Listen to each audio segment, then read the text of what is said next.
In that situation, that cell should continue to live on its own, meaning it should continue to live, it should continue to multiply, and it should continue to increase in number. Then only we call it as a cell. So the second point that we add out over here, guys, is when we say that, oh, this is going to be the basic structure and functional unit of life, which is capable of independent existence, which is capable of independent existence. Okay, but now, guys, why was this second statement added? The reason is we have viruses, guys. Today we have that entire coronavirus, okay, and it has caused an entire havoc into this world. Now, when we talk about viruses, you know what is the best thing about viruses? Whenever the viruses are outside into the environment, they are non-living. But then whenever they enter into the body, immediately they are activated. And then what? Suddenly they start hijacking your cells and they start infecting your cells. That is what is going to happen, guys. So when we talk about your viruses, viruses cannot live on their own outside. But then only and only if they are infecting the cells, then only they start living. So that is why we say that viruses are on the verge of living or dead. And that is why we don't consider viruses as cells. And that is why even in your five kingdom classification, what are the five kingdoms, guys? We have Monera, Protista, Fungi, Plantae, Animalia. We have not classified viruses out over there. Once again, exactly for the same reason, because viruses are not cells. Okay, if it is a cell, it should live on its own. If you take it and you give it all the conditions required for growth, it should keep on multiplying, it should increase in number. Okay, and that is why a cell has to have independent existence. Okay, but now, guys, okay, we are saying cells, but how is the hierarchy of cells in our body? Meaning, what are the cells going to give rise to? Let's try to see. So, guys, when we talk about the cell is going to be the basic unit, meaning it is going to be the smallest unit of your life cell. But now what happens, guys? Similar types of cells performing the same kind of function. Now listen to me carefully. Similar types of cells performing the same kind of function, they come up together to give rise to tissues. Okay? Similar types of tissues performing the same kind of function, they come up together to give rise to organs. Similar types of organs performing the same kind of function, they are going to come up together to give rise to organ systems. Okay, and now what are organ systems, guys? We have reproductive system, a respiratory system, we have your skeletal system, muscular system, endocrine system, nervous system. All these are going to be different types of organ systems. And now what happens? All these different organ systems, guys, different organ systems, they are going to come up together to ultimately give rise to an organism. Okay, so this is how the hierarchy of your entire cell is going to be like. So once again, similar types of cells performing the same kind of function, they come up together to give rise to tissues. Similar types of tissues performing the same kind of function come up together to give rise to your organs. Similar types of organs performing the same kind of function, they come up together to give rise to organ systems. And different organ systems, they come up together to give rise to an entire organism. Okay, everybody all right with this? Fine. But now the next thing, guys, is when we talk about your cell, who's the first person to actually look into a cell, or who was the first person to observe a cell? Who was that guy? That guy, his name is Antony van Leeuwenhoek. Okay, so we have this guy, Antony van Leeuwenhoek. Okay, and now, guy, this guy, he was actually a Dutch merchant. Okay, so basically he was a Dutch merchant, meaning he used to trade in cloths. Okay, so he was actually a Dutch merchant, and later on he converted into a scientist. Okay, later on he was a scientist. Now what happened was, see, what was his job? His job was to see if whatever cloth he receives, it has proper stitchings. So basically, even if you look at your cloth like this, you will see that, oh, see, there are these stitches out over there, right? There are these cross stitches and all. His job was to see if everything is proper. Now what happened was, guys, so he had a hobby. His hobby was to ground lenses, meaning he used to make small glass spheres. Now, one fine day, what happened, when he made those glass spheres, he just took one of the glass spheres and he happened to keep it onto the cloth. Now, what happened when he came back and when he saw that, oh my God, inside that glass sphere, suddenly that entire image had magnified. And he was like, oh my God, I can make use of this to see if, I can see if the cross stitching is all proper rather than straining my entire eyes, right? So this is how he started with his microscope. But remember, he used only one lens, he used only one sphere. And that is why we call his type of microscope as simple microscope. His sphere is only one, so we call it simple microscope, and this has only one lens. Okay, so if we look at his microscope, guys, how was his microscope? So you will see that, okay, he had this brass plate out over here. Okay, a complete brass plate like this. Okay, in that brass plate you have that sphere, that is the lens. Okay, so a small lens out over here. And now he had this entire screw like system. Okay, so this is a screw like system, and he used to place his specimen on the top out over here. Okay, now what he used to do, then he used to just screw this thing up. So he used to screw this thing up. So what would happen, this red thing, it would come right out over here in front of the sphere. And once it was in front of the sphere, guys, then what he used to do, he used to look at it, okay, from the other side into the sunlight or into your candle. That is what he used to do. And then he could see all those small, small cells and everything properly. Remember, this guy, he, in his entire life, gave around 400 different types of microscopes. And this had a maximum magnification. Okay, roughly the magnification that was obtained, it was 200 times magnification. 200x meaning 200 times. So he had got this thing. Okay. But now, because he was like, making all these microscopes, and he was the first person to actually give a working microscope, guys, we call him as father of microscopy. He is known as father of microscopy. Okay, fine. But now, guys, you know what? See, in biology, it has always happened that, when one guy makes some kind of invention, another guy, he just sees it, he just modifies it a little bit, and then he says, oh, now this is my invention. It is now mine. मैंने नया किया कुछ तो. Same way, what happened was this Anthony van Leeuwenhoek. When was he living? He was living in somewhere 1650 era. Okay, so 16th and the 17th century, in the midst of that. At that time, we had another guy who was present out over there. Who was that guy? His name was Robert Hooke. Okay, now this Robert Hooke, guys, this guy, he was aware of Antony van Leeuwenhoek. He said that, oh, Antony van Leeuwenhoek is making use of only one lens. So what will I do?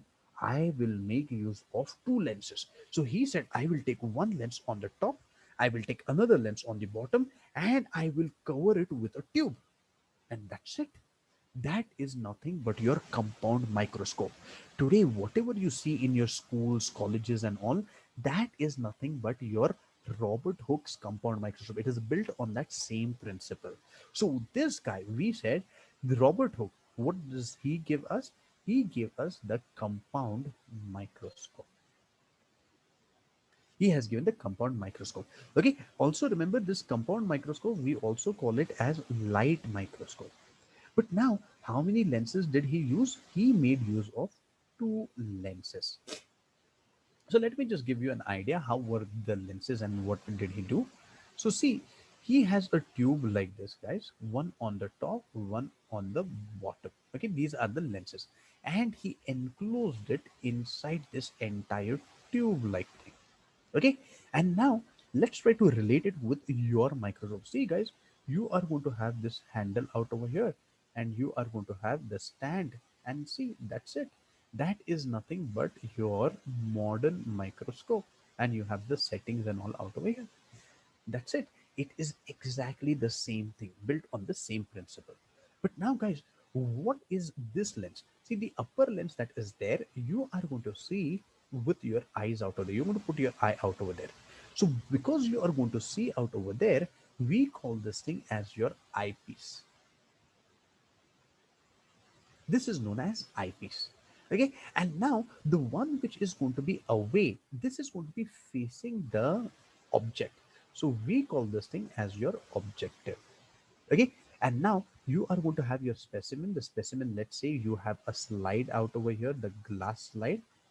Okay, let's imagine glass slide, and on that glass slide, now you are going to have your sample like this, something of this sort.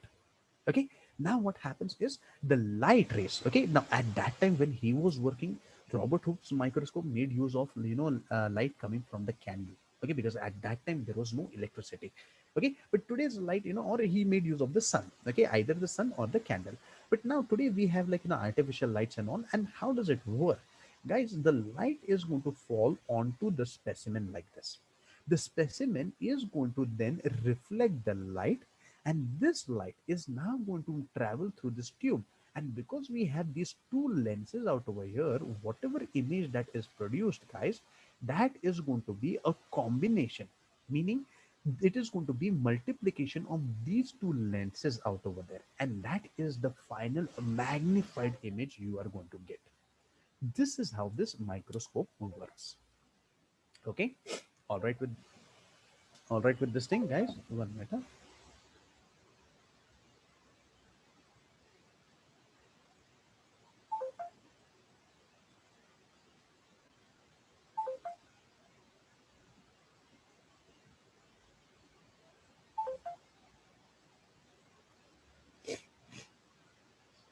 Okay, okay. So basically,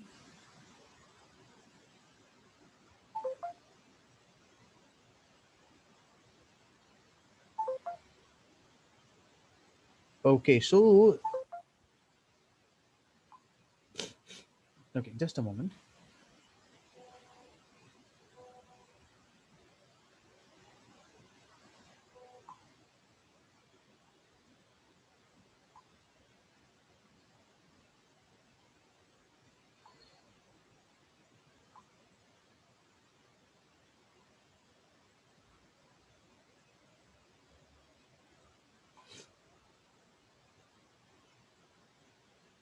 Okay, so basically, guys, what they have said is they will be hosting this seminar only, like this webinar only. And with this webinar, basically, nobody will have access to chatting with anyone, or nobody will have access to talking to anyone or something, or interacting.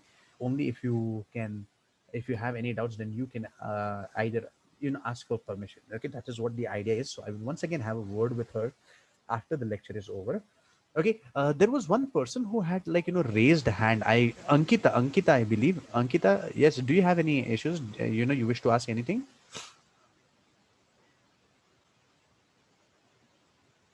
Ankita?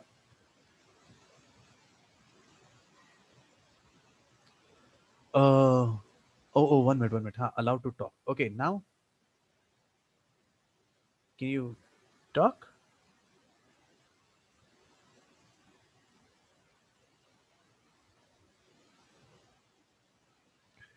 Okay, okay. Uh, One moment. Something has happened now.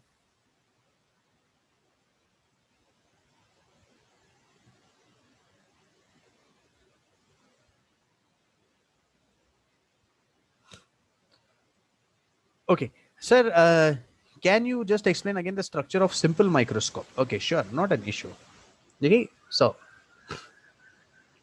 see how the simple microscope is, see, you will see that, okay, now from the sideways I'm showing it to you, okay guys. So see, this was the front view, I mean, the back view. Now the front view, I mean the side view, I'm showing it to you like this. Okay, so you are going to have this brass plate out over here. You are going to see that, oh, here we have that sphere. Okay, I told you there is going to be that screw like system out over here. So that screw like system will be held at the back, which you can, if you screw it, see like this, if you screw, it will move to the tops like this. Okay, so that is what will happen. Okay, so you do it this way, it will move to the top. Okay, so sorry. Okay, so it will move to the top like this. And now what you are going to do, you are going to align it in such a way that on the tip, I am going to keep this specimen out over here. Okay, now the sun is right out over here. Let's imagine the sun is out over here. The sun's rays are going to fall onto this. The rays are going to be reflected onto this. And now from the opposite side, you are going to be looking at this like this way. This is how your simple microscope is going to be like. Okay, all right with this? Okay, got this part? Okay, but now once again, okay, my question to you is, guys, have you ever used or seen this simple microscope anywhere? Anybody? Anyone? Quickly chat and answer, guys. Quickly chat and answer. Okay, you have to be interactive because I'm not able to see anybody out over here. Okay, so everything is a little. 1 minute. Yes. Okay. Yes. Okay. So if you have seen, guys, okay, if you have seen, okay, my question goes to Pranjali. Pranjali, have you seen a simple microscope like this? Quickly unmute and answer. Quickly unmute and answer. No, sir. Acha. Okay. No problem. No problem. Acha. What about Arshia? Arshia Patil? Have you ever seen something like this? Arshia? Hello. Yeah, you can unmute and answer quickly. Quickly. Okay, Dia Patel. Dia Patel, have you ever seen something like this? No, sir. No. Okay, strange. Okay. Now, guys, you know what? Actually, when we talk about your simple microscope, I'm damn sure each and every one of you has used this simple microscope. What is that? That is nothing but your magnifying glass, guys. Okay. Sir, I have seen this in watch repairers. No, that is also your different kind of a magnifying glass only. Guys, your magnifying glass is also nothing but your simple microscope only. It is nothing different because see, it is going to have only one lens. And now by adjusting the focal length, you can see whether the image is going to be big, whether the image is going to be small, image is going to be big, whether it is going to be small. That you can adjust. So that is nothing but once again your simple microscope only. Okay, all right with this thing, guys? Sure, no issues. Fine. Okay, but now, guys, let's try to come back. Okay, come back to your Robert Hooke's compound microscope. Now, guys, we are seeing that, oh, here we have the compound microscope, something like this. Okay, and now when we ah, okay, so when we have this compound microscope, now he had kept this specimen out over here. Now, this guy, Robert Hooke, what was he working upon? Guys, this guy, he was working upon. Okay, so let me say this specimen that he had put, that specimen is of Cork Cambium. Now, Cork Cambium is what, guys? Cork Cambium is nothing but it is a plant tissue. Cambium generally helps in the growth of that entire girth of the plant. And cork cambium, if you have ever come across like bottles who have corks, That is nothing but your Cork Cambium. Like for example, wine bottles and all, right? He was working on that kind of tissue. Now what happened was, guys, whenever he was like, he took a section of that Cork Cambium, he put it in the slide, and when he observed with the microscope, what happened? He saw that, oh my God, he saw that, oh, inside that microscope he could see small boxes. So you were having these small boxes out over there. Okay, now what are these boxes? Now these were nothing but, these were like these small cells of the cork. Now what happened, guys, the moment he looked at this, okay, the moment he looked at this cork cambium inside the microscope, suddenly this reminded him of the monastery. Okay, monastery, what is a monastery? Monastery is where Buddha people live, right? The monks, the Buddhist people, okay, that is a monastery. So what happened was, the moment he looked at this, oh my God, he was, oh my God, this looks like, the cells of a monastery. Cells meaning what? The small cubicles. Immediately he was like, oh, I will just put it down. This reminded him of the cells of a monastery. And guys, because this reminded him of the cells of the monastery, what did he call this? He coined the term cell. Okay, immediately he said, okay, now I will call this thing as cell. He coined the term the cell. That's it. So henceforth, what happened? Everybody who started using the microscope and who started using to see, the individual minute particles, they started calling them as cells. This is how the origin is. Okay. And now, guys, we said that, oh, in your simple microscope, how much was the magnification? Magnification that was achieved was only 200 times, very, very little. But here, how was the magnification? The magnification that was achieved, it was 2000 times, 2000 times, meaning it was really, really huge. Just to give you an idea, okay, in your simple microscope, okay, if you see your cell something like this, okay, you cannot see anything properly. This is your simple microscope. But now if we look into your compound microscope, what you will see, that the cell is really magnified like this. You are going to have the nucleus. You can see everything that is there inside the nucleus, and you will have these cell organelles which are floating here and there.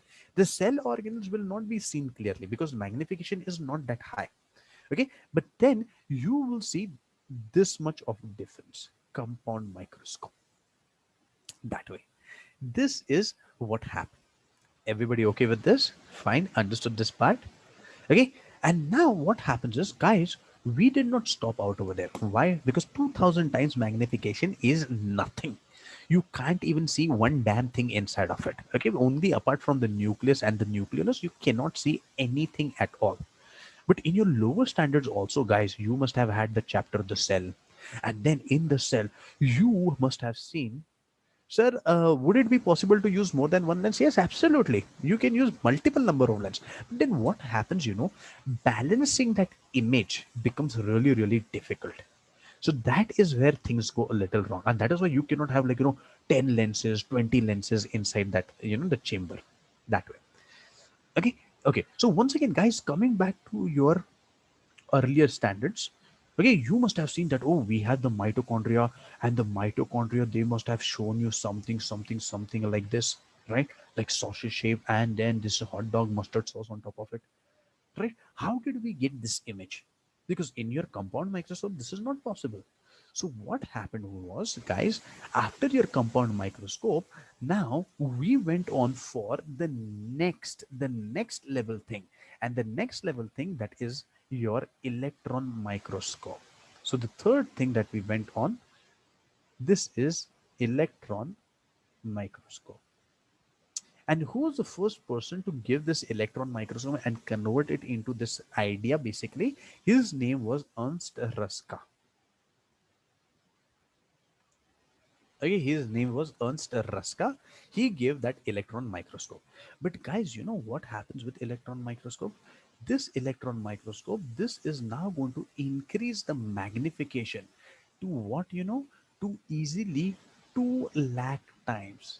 Guys, in today's world, 2 to 6 lakh times magnification can be achieved without a hitch. Without a hitch.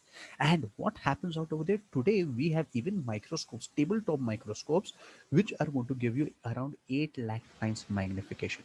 Earlier, the size of electron microscope, it was that of one entire room, meaning it used to have a huge machine, and then the vacuum and the other things, those used to occupy one complete entire room. Now today, how much is it? It is just one table. You take one table and you just put it on top of that. That's it. That is your electron microscope. Things have advanced to a very, very great extent. So once again, guys, so just to give you once again an idea. So see, this was that cell organelle that we were looking at.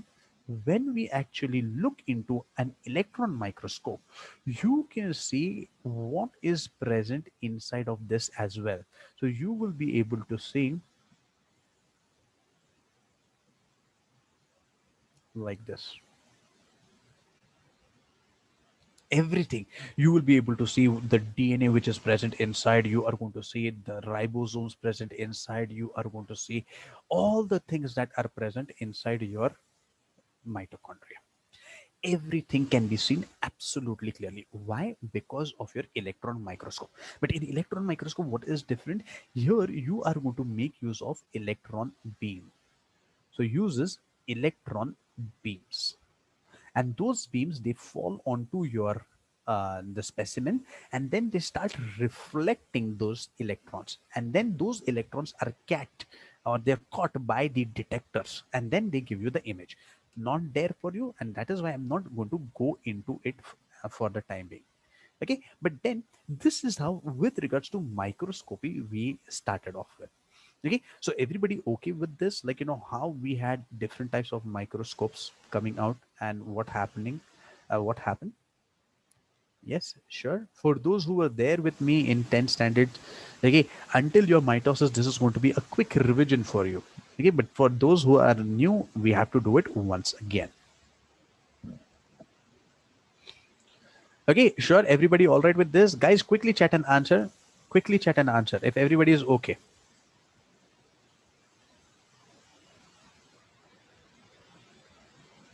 Okay, fine. Okay, chalo. Let's try to move ahead, guys. Let's try to see the next thing. Okay, now the next landmark in biology was your cell theory.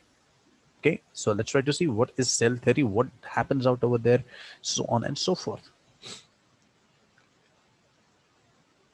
Okay, so now with the advent of microscope, okay, everybody wanted to see that, oh, what is this microscope? How is it going to work? What are the things that are present? What happens? So what happened was, at that time, people did not know what is this cell theory. Okay, I mean, people did not know what is cell. So we had a few scientists who came up together and gave forward the cell theory. Okay, so let's try to see what is the cell theory. So, guys, the year is 1838. Okay, the year is 1838. And at that time, we had a German botanist. Okay, guys, now this guy, he is a German botanist. Okay, now this German botanist, his name was Matthias Schleiden. He was Matthias Schleiden. Okay, now because he was a botanist, now what is a botanist, guys? He is a person who works only and only on plants. So this guy, he was a botanist. So what did he say? He said that all plants and animals, sorry, he said just all plants are made up of cells. He just said all plants are made up of cells. Okay, why? Because he was a botanist. So he talked about only plants. Now what happened, guys? Just like how it happened in the case of your Robert Hooke, like Robert Hooke was waiting for understanding the concept of Anthony van Leeuwenhoek. Same way, a year later, what happened? We have another guy coming up. Okay, the year is 1839. We have a German zoologist. Okay, we have a German zoologist. His name is Theodor Schwann. His name is Theodor Schwann. Now, what does this guy do? Now, he was waiting for a statement like the first one. Now, what he did? He said, "Oh, Arey, Matthias Leiden had talked about only plants. What will I do? I will just modify the statement a little bit and I will make it my statement." What did he do? He said, "Oh, because I am a zoologist, I will talk about animals as well." So he said, "Oh, all plants." Okay, he just said, "All plants and animals. All plants and animals are made up of cells and parts thereof. Okay, and parts and secretions. Okay, parts, secretions thereof. Meaning, whatever they are going to produce. Okay, meaning if they are producing any cartilages, then that is also a part. If they are producing any kind of secretion, then that is also a part. Okay, so that is nothing but your second statement. All plants are made up of cells and parts and secretions thereof. That's it. He just modified the first statement and just added animals out over there. And we know him for giving this second theory, important statement of cell theory. Okay. But now what, guys? Now, when these two people they had given the cell theory, everybody was like, yeah, yeah, yeah, very nice, very nice. Okay, you've done a great job. But then slowly, people started asking them questions. Okay, so fine. Okay, if you're talking about that, oh, plants are made up of cells, animals are made up of cells, where are these cells coming from? How are the cells coming into existence? And how are the cells multiplying in number? You have to answer that question also. But these people, they could not answer this. They just said that, oh, I don't know. We just know that, plants and animals are made up of cells. That's it. Beyond that, I don't know anything. Okay, so what happened was we waited for 20 years after the first statement was put. Okay, 20 years after the first statement was put, the year is 1858. At that time, we have a German biologist. Okay, once again, we have German biologist. His name is Rudolf Virchow. Okay, so his name is Rudolf Virchow. Now, what does this guy say? This guy, Rudolf Virchow, he says that all new cells arise from the pre-existing cells. Okay, all new cells arise from the pre-existing cells. And that's it. He just talked about this statement, and the entire cell theory was completely formulated. Now, remember, guys, in your exams, what do they ask you? What is the original cell theory? Original cell theory, it is going to have only 2 points. All plants are made up of cells, and all plants and animals are made up of cells and parts and secretions thereof. And next question, what they ask you. Okay, generally, okay, and then you can add the third statement as well. But for the third statement, what do they ask? Who modified the cell theory? So who was the person who modified the cell theory? It was Rudolf Virchow. Okay, so always remember the person to modify cell theory, because you will think that, oh, modify to hua hi nahi hai, idhar to kidhar modify hi nahi hai. No, the third person was the one who modified the original cell theory. It is that way, guys. Okay, so what do we learn from this entire cell theory? What are the postulates? Okay, so let's try to understand the postulates. Okay, so first thing is we say that the cell is the structural unit of life. The cell, this is the structural unit of life. Second thing, the cell is the functional unit of life. The structural, the functional unit of life. And the third thing, the third important thing is the same thing, that all new cells arise from the pre-existing cells. That's it. That is nothing but your cell theory. Okay, the postulates of the cell theory. Okay, so guys, everybody okay with this thing? Fine, understood this part properly? Okay, once again, give me a thumbs up. Or you cannot react, no? Okay, okay. Just a message. Yes, if everybody is okay. Okay, now guys, once again, the easiest way to remember this. Okay, see, first one you see the third person you will always remember Rudolf Virchow. Okay, so I like to remember it as Versa, Rudolf Virchow. Okay, so you will remember this, but generally when will you have problems? You will have trouble in remembering German botanist and German zoologist. So Matthias Schleiden and Theodor Schwann, who was a botanist, who was a this thing.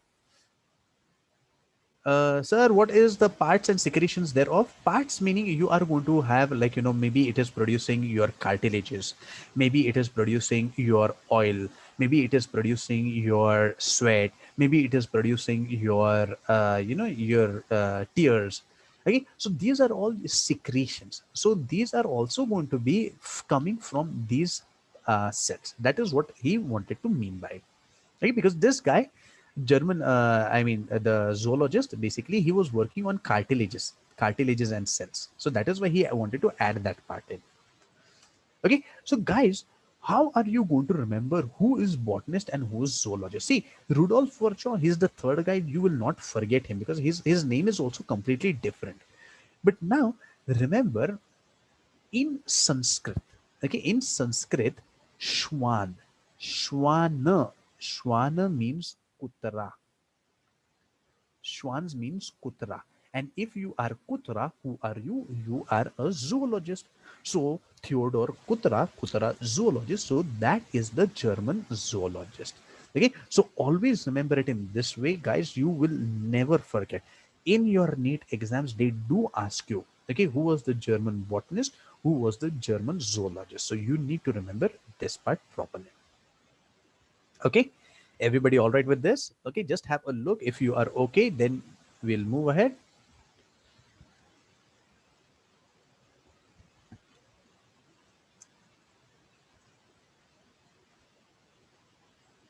Okay, everybody, fine. Chalo. Okay, so let's try to move ahead and let's try to. I'll introduce you to a new concept of, like, what is cell division.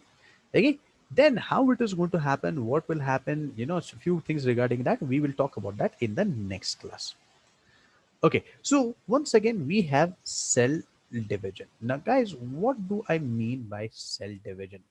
Cell division is the process by which one cell is going to divide. Okay, now division can lead to two different number of cells. Either it can give you two cells under normal circumstances, or it can give you four cells under some other circumstances. So what is this cell division? Cell division is nothing but it is the process by which a single cell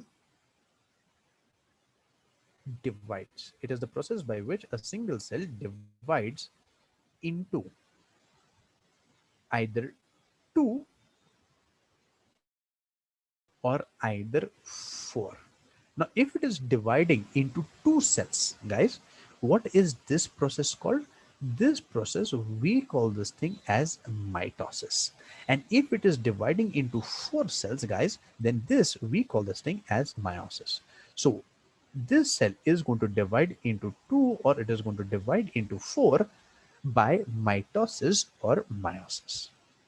Okay with this? Fine. But now, see, when it is dividing, okay, the time period which is taken, okay, so let's say we have this one cell. Okay, so let's say this is our one cell, and let's say we are saying that it is undergoing mitosis. This cell will now divide to give rise to two new cells like this, right? So this is mitosis. But guys, the time period which is required, the time which is required for this division, that is known as generation time. This is known as generation time, or we also call this thing as the time period. Okay, generation time or the time period. What is this? This is nothing but the time required for two successive divisions, or two successive divisions, or the time period between two divisions,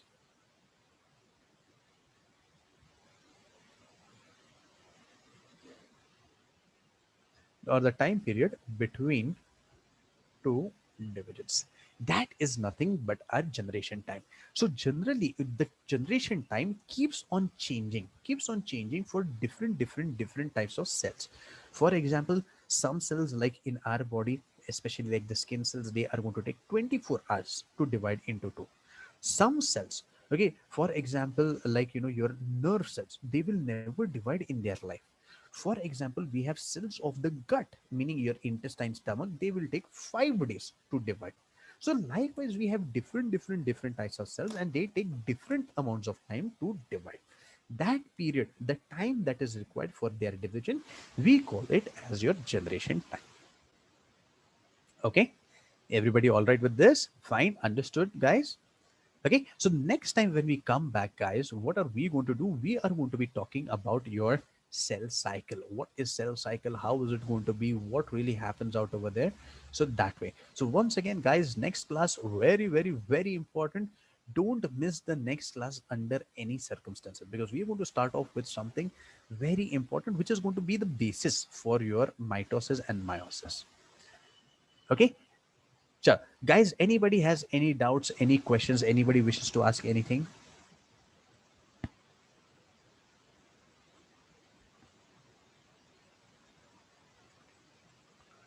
Sure, everybody okay? No issues?